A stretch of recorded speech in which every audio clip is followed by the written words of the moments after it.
Queridos irmãos da Igreja Presbiteriana de Piraquara, em Realengo, Rio de Janeiro, querido colega pastor Carlos Felipe, é uma honra poder partilhar com vocês, neste momento, a preciosa palavra de Deus.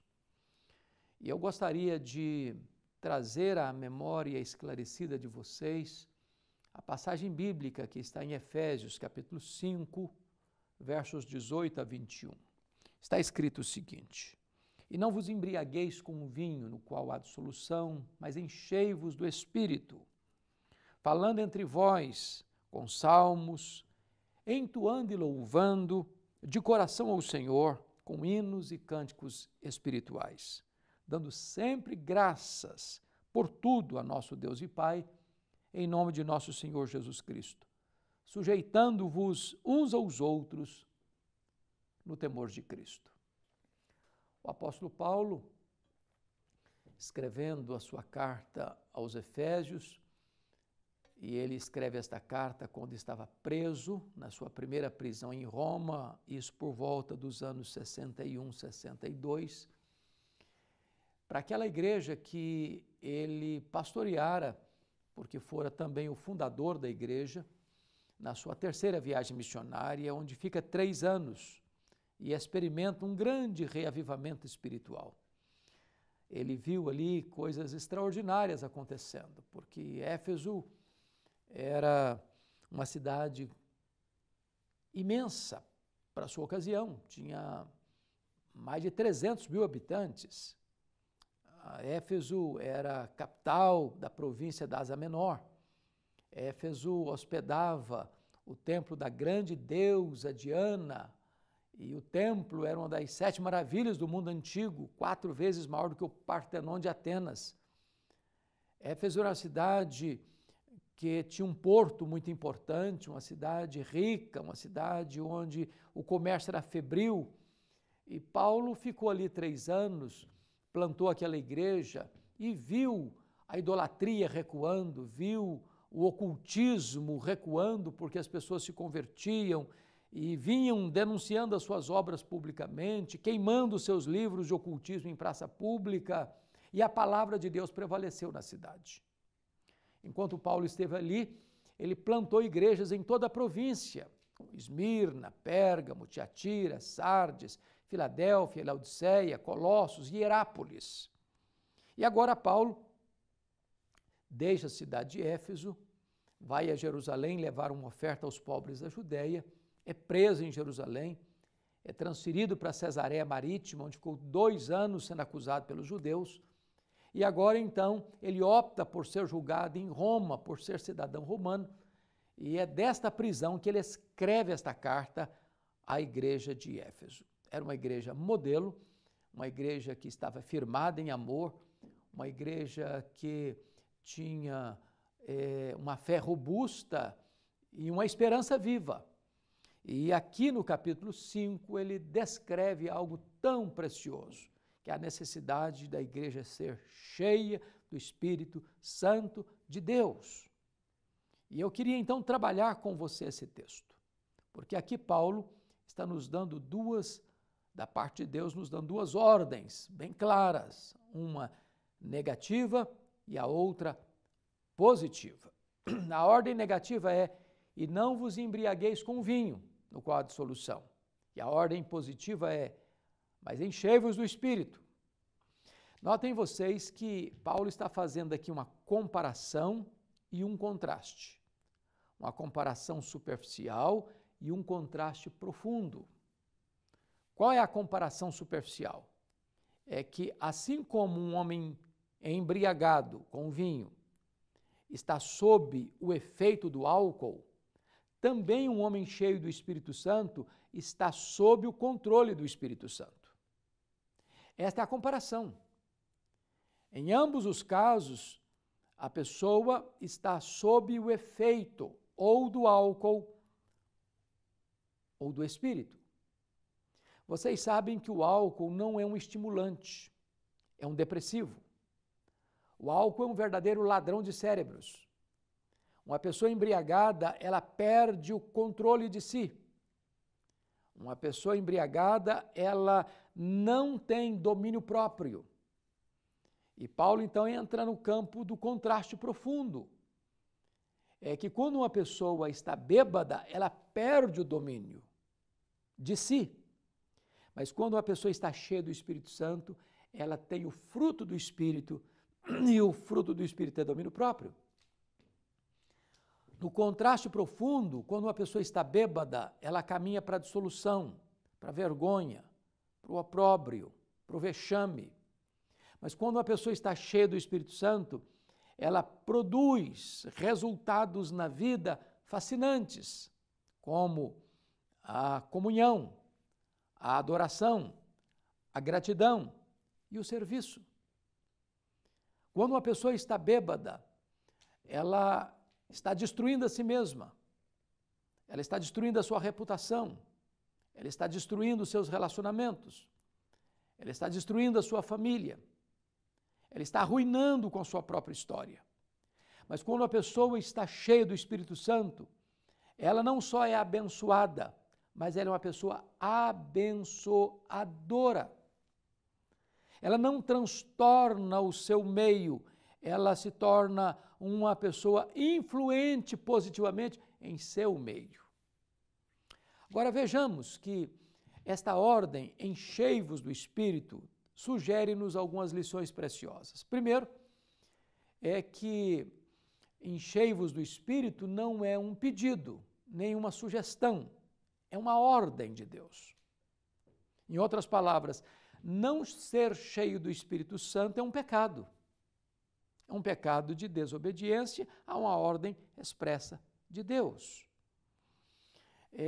Certa feita, um diácono chega para Dr. Billy Graham e diz assim: Dr. Billy Graham, a nossa igreja precisa disciplinar um diácono que está se rendendo ao alcoolismo, está se embriagando com vinho. E Billy Graham disse: é verdade, um diácono não pode ser um homem cheio de vinho, se embriagando com vinho. Mas eu pergunto, a igreja está pensando em disciplinar os outros membros que não estão cheios do Espírito Santo? Porque o texto trabalha duas ordens, uma negativa, não vos embriagueis com vinho, e uma positiva, mas enchei-vos do Espírito.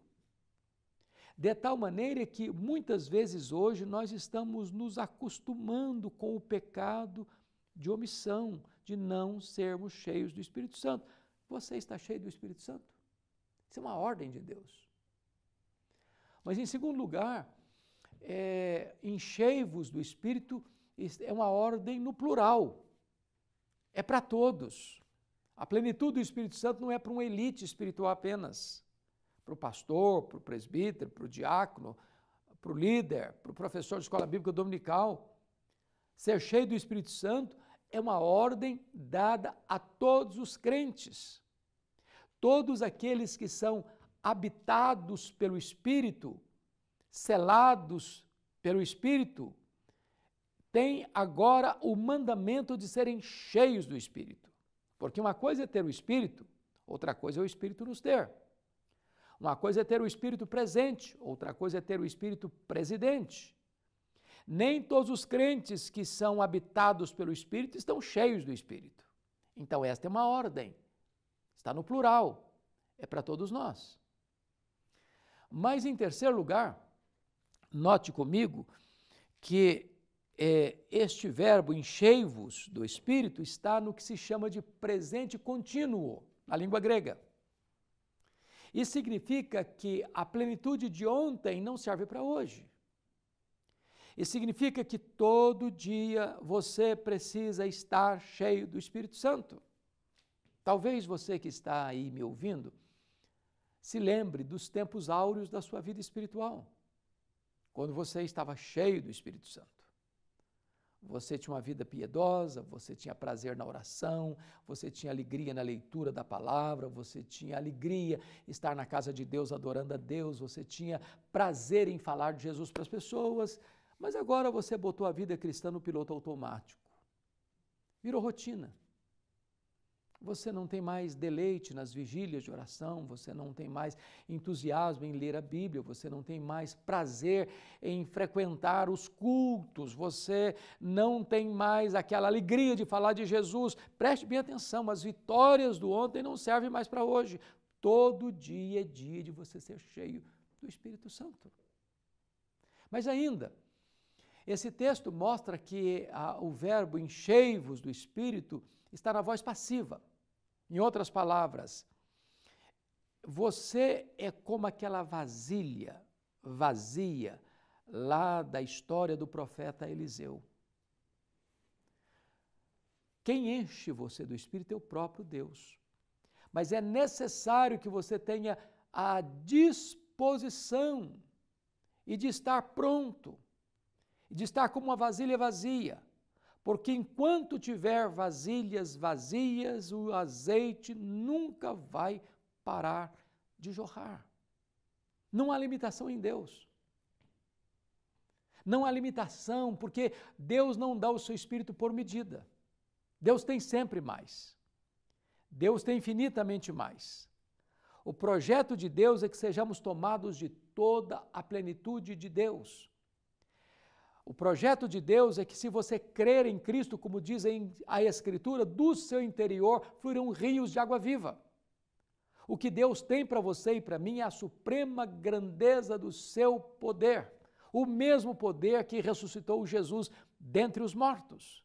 Deus tem para você uma vida maiúscula, uma vida superlativa, a vida abundante. É isso que é o projeto de Deus para você e para mim. Então eu pergunto, você está cheio do Espírito Santo? Quais são as evidências de uma pessoa cheia do Espírito Santo? Primeiro, o texto nos informa, olha comigo o versículo 19, falando entre vós, com salmos, entoando e louvando, de coração ao Senhor. A primeira coisa é comunhão. Falando entre vós, relacionamento pessoal e interpessoal. A nossa linguagem muda. Nossa comunicação muda, o nosso relacionamento muda.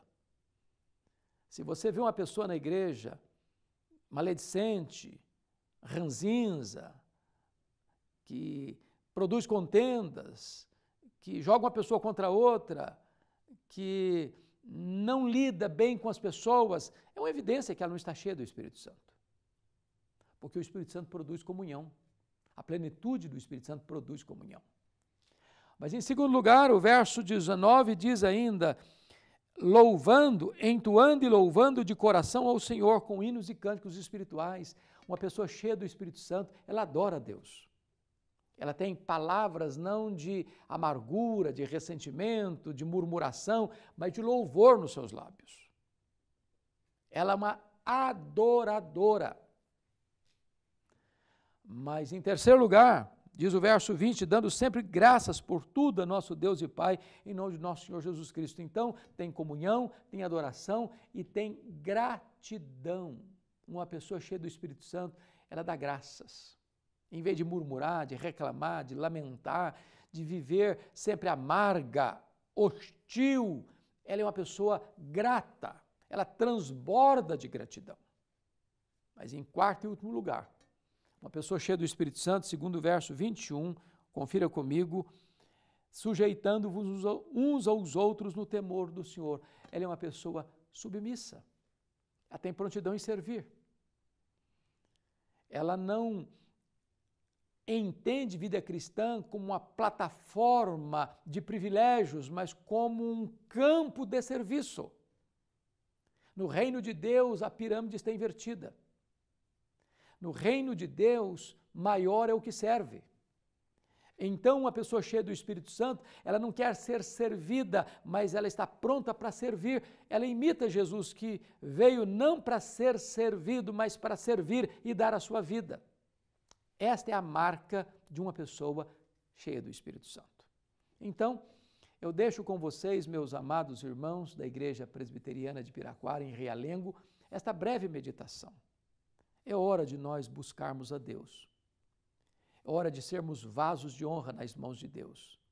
É hora de nós sermos homens e mulheres, jovens e crianças, velhos e pessoas de todas as idades, solteiros e casados, ricos e pobres, doutores e analfabetos, todos nós, como corpo de Cristo, vivermos na plenitude do Espírito Santo. Nós não precisamos viver uma vida de fracasso e de derrota. Nós podemos viver uma vida de vitória, uma vida de plenitude, uma vida cheia do Espírito Santo de Deus. Que Deus abençoe profundamente o seu coração.